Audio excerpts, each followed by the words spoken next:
In other news now, the new mayor of Nelson Mandela Bay, Gary van Niekerk, says he's ready to hit the ground running. His priorities are delivering services to communities and fighting crime. Our reporter Ronald Masinda is in Gqeberha, where the mayor earlier briefed the media. Let's get an update now from Ronald. Ronald, good evening and welcome again to today. The new mayor, I understand, held his first press conference today. What did he focus on? What did he promise? Well, Pradhan, for starters, his detractors have said that he is a Judas mayor who will be singing to the tune of the ANC and EFF Doomsday Coalition. But these claims he refutes. He says that he is here to make changes to a municipality that has been grappling with several service delivery issues. He says his priority will be on the poor, the people who suffer the most here in Nelson Mandela Bay Metro, where there's over 40% unemployment rate. So he's going to try and effect some changes in terms of maybe get more job creation. But one particular focus of his will be to address the issue of crime, especially in the northern areas, where he also became famous when he was elected as the leader of his party, the Northern Alliance. They have 3 seats in the Nelson Mandela Bay Municipality Council. But he says, as a politician, he's still new to the game. In 2021, that's where he really started taking up interest in politics. But since then, he's been the speaker in the Nelson Mandela Bay Municipality, and now he is a mayor. And he says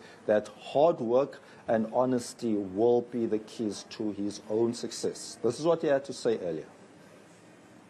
I mentioned the other day that in this metro we've got a couple of disasters. One is the electricity, or crisis rather. Crises, plural form, before somebody starts attacking my English.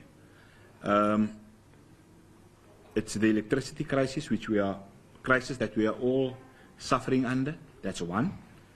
2, it's the water crisis. We've had some nice rains now in the last couple of weeks, but also resulted in people's homes being flooded, which was then a disaster on its own, but we were able to deal with that as well. The third crisis that I always talk about, that I spoke about earlier, is the crime. It is indeed a crisis.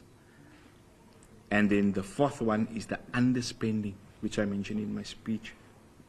I beg your pardon, which I mentioned in my speech.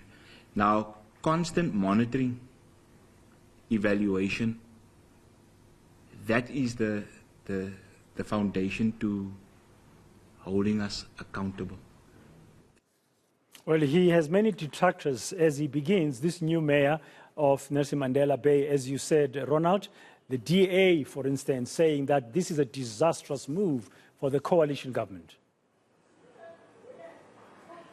Yes, definitely, Pradhan. And the man he succeeded, Ratief Orendal, doesn't think that he will survive long in office. He says that he will have to please the parties, the EFF and the ANC, if he wants to keep his job. It is a municipality that has seen the mayoral change hands on several occasions. In fact, Ratief Orendal was telling us earlier in the day that there have been at least 11 mayors since 2009, and during the same time 37 municipal managers. And Ratief Orendal going on to say that they won't challenge the outcomes of last week Friday's motion of no confidence. They say that this could only add to the political instability that has been experienced in the metro.